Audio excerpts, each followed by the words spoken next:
حضرت بایزید بستامی کہتے ہیں میں نے حق معاف کروا لیا اپنی ماں سے کہ ماں تیرے حق ادا کروں یا اللہ کے حق ادا کروں، تو مجھے اپنے حق معاف کر دے، میں اللہ سے اپنے حق معاف کروا لیتا ہوں، اپنے اللہ کو راضی کر لیتا ہوں۔ جنگلوں میں گھومتے رہے، 12 سال بیت گئے، ایک دن دوبارہ آئے، بستان کی سمت سے گزرے، خیال آیا چلو ماں کو سلام کر جاؤں۔ تہجد کا وقت تھا، رات کا وقت تھا، دروازے پہ کھڑے رہ گئے کہ میری ماں سوئی ہوگی، میں نے کبھی کوئی خدمت نہیں کی ماں کی، تو اب اٹھا کے تکلیف کیوں دوں؟ ساری رات کھڑے رہے۔ جب تہجد کا وقت گزرا تو نالی سے پانی آیا، سمجھ گئے کہ میری ماں تہجد کے لیے اٹھی ہے، دروازے کے قریب ہو گئے تو ماں نے ہاتھ اٹھا لیے، کہ اللہ میرا بیٹا بایزید تیری طلب میں نکلا ہوا ہے، میں نے اسے اپنے حق معاف کر دیے، تو اس کو اپنا وصال عطا کر دے۔ حضرت بایزید دروازہ کھٹکھٹانے لگے اور ماں کے قدموں میں لپٹ گئے اور رو کے کہنے لگے جس رب کو میں جنگلوں میں تلاش کرتا ہوں وہ تو رب میری ماں کے پاس ہے۔ تو ماں کی دعاؤں میں اللہ کی رضا ہے، ماں راضی ہو جائے تو سمجھ لو خدا راضی ہے۔ حکایت میں آتا ہے کہ حضرت بایزید بستامی رحمت اللہ علیہ ذکر الہی میں مصروف تھے، اچانک غیب سے آواز آئی کہ اے بایزید سامان کے بت خانے میں چلے جاؤ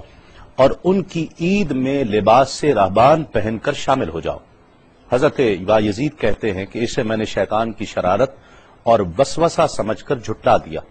لیکن بار بار یہی اشارہ کیا گیا تو میں سامان کے بت خانے میں جا کر ان میں انہی کا لباس پہن کر بیٹھ گیا۔ لوگ جمع ہو رہے تھے، کچھ دیر بعد ان کا بڑا راہبان وہاں پہنچ گیا، سب لوگ اس کا باز سننے کے لیے ہمتن گوش تھے۔ بہت دیر تک وہ بڑا راہبان کچھ نہ بولا تو ایک راہبان کھڑا ہوا اور اس نے بڑے راہبان سے سوال کیا کہ کیا ہم آپ کی حکمت بھری باتیں سننے کے لیے آئے ہیں، آپ کچھ کہتے کیوں نہیں ہیں؟ اب بڑے راہبان نے کہا کہ مجھے اس بات کا یقین ہے کہ تم میں لباس سے راہبان میں ہی ایک مسلمان موجود ہے اور وہ تمہارے مذہب کا امتحان لینے یہاں آیا ہے۔ لوگوں نے کہا کہ علی جاں آپ اشارہ فرمائیں، وہ کون ہے تو ہم اسے قتل کر دیں۔ بڑے راہبان نے کہا کہ نہیں، اسے قتل نہ کرو، بلکہ ہم علم و حکمت اور دلیل و حجت سے اسے شکست دیں گے۔ پھر راہبان نے اونچی آواز میں کہا اے محمدی، یعنی اے مسلمان، تجھے حضرت محمد صلی اللہ علیہ وآلہ وسلم کی قسم ہے، تم جہاں بھی ہو کھڑے ہو جاؤ تاکہ ہم سب تمہیں دیکھ سکیں۔ حضرت بایزید فرماتے ہیں کہ میں کھڑا ہو گیا، زبان پر ذکر الہی جاری تھا۔ تب بڑے راہبان نے کہا کہ میں تم سے کچھ سوالات کروں گا، اگر تم نے اس کے جوابات دے دیے تو ہم تیرے تابع ہو جائیں گے، اور اگر تم جوابات دینے سے عاجز ہوئے تو اور جوابات نہ دے سکے تو ہم تجھے قتل کر دیں گے۔ بایزید بستامی نے فرمایا تم سوال کرو، انشاءاللہ میں جوابات دوں گا۔ بڑے راہبان نے سوالات کا آغاز کیا کہ وہ ایک چیز کیا ہے جس جیسی دوسری کوئی نہیں ہے، وہ 2 کیا ہیں جن کا تیسرا کوئی نہیں ہے، وہ 3 کیا ہے جن کے ساتھ چوتھا کوئی نہیں ہے، وہ 4 کیا ہیں جن کے ساتھ 5واں کوئی نہیں ہے، وہ 5 کیا ہیں جن کے ساتھ چھٹا کوئی نہیں ہے، وہ 6 کیا ہیں جن کے ساتھ 7واں کوئی نہیں ہے، وہ 7 کیا ہیں جن کا 8واں کوئی نہیں ہے، وہ 8 کیا ہیں جن کے ساتھ 9واں کوئی نہیں ہے، وہ 9 کیا ہیں جن کے ساتھ 10واں کوئی نہیں ہے، وہ 10 کیا ہیں جو کامل ہیں، اور 11 کیا ہیں، اور 12 کیا ہیں، اور 13 کیا ہیں، اور 14 کیا ہیں جو اللہ سے باتیں کرتے ہیں۔ اور بتلاؤ کہ وہ کیا چیز ہے کہ جو بغیر روح کے دم لیتی ہے، اور وہ قبر کون سی ہے جو صاحب قبر کو لیے پھرتی ہے، اور وہ پانی کون سا ہے جو نہ آسمان سے آیا اور نہ زمین سے نکلا۔ اور بتاؤ وہ 4 چیزیں کیا ہیں جو نہ جن ہیں، نہ آدمی، نہ فرشتہ، اور نہ وہ باپ کی پشت سے ہیں اور نہ ماں کے شکم سے ہیں۔ اور بتاؤ کہ سب سے اول زمین پر قتل کس نے کیا، اور بتاؤ التامیہ کیا ہے،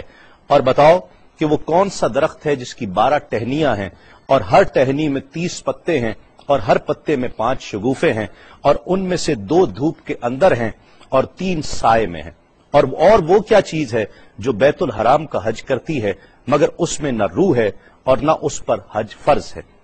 اور بتاؤ رات کہاں جاتی ہے جب دن نکلتا ہے، اور جب رات ہو جاتی ہے تو دن کہاں چلا جاتا ہے۔ یہ سوالات کر کے راہبان خاموش ہو گیا۔ حضرت بایزید بستامی جو اب تک بڑے سکون اور تأمل کے ساتھ سوال سن رہے تھے، فرمایا سوالات ختم ہوئے یا اور بھی کوئی سوال ہے؟ راہبان نے کہا بس ان سوالات کے جوابات دو۔ حضرت بایزید بستامی فرماتے ہیں کہ اگر میں ان سوالات کے جوابات دے دوں تو کیا رسول اللہ صلی اللہ علیہ وآلہ وسلم پر ایمان لے آؤ گے؟ رہبان نے کہا کہ ہاں، اگر تم ان سوالات کے جوابات دے دو تو ہم سب مسلمان ہو جائیں گے۔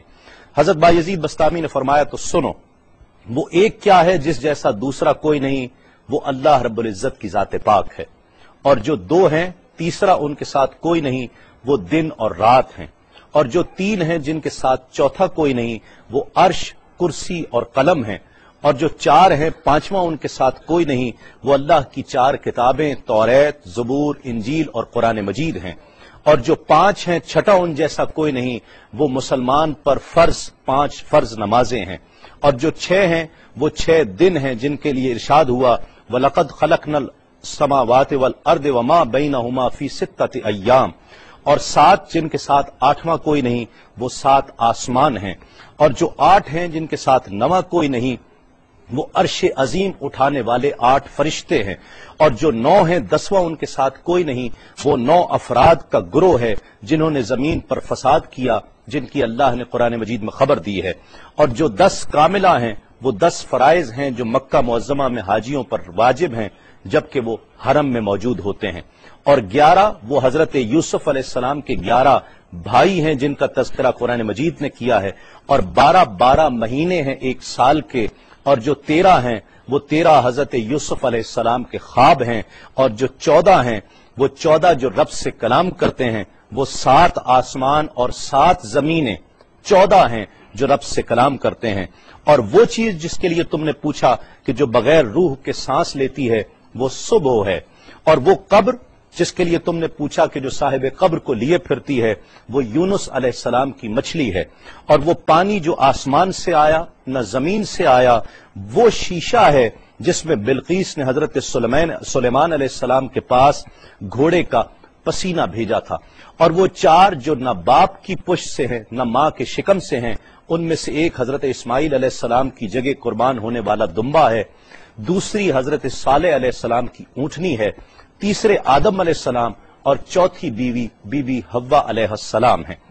زمین پر پہلا قتل قابیل نے کیا، التامیہ قیامت کا دن ہے جس دن حساب و کتاب ہوگا، اور وہ درخت جس کے لیے تم نے پوچھا کہ جس کی 12 ٹہنیاں، ہر ٹہنی پہ 30 پتے، ہر پتے میں 5 شگوفے ہیں جن میں سے 2 دھوپ میں اور 3 سائے میں ہیں، وہ 1 سال ہے جس کے 12 مہینے ہیں، ہر مہینے میں 30 دن ہیں، 5 شگوفے 5 نمازیں ہیں، اور وہ 2 دھوپ میں ہیں 3 سائے میں ہیں، اور وہ جو چیز جس کے لیے تم نے کہا کہ طواف کرتی ہے کعبے کا، نہ اس میں روح ہے نہ اس پر حج فرض ہے، وہ نوح علیہ السلام کی کشتی ہے،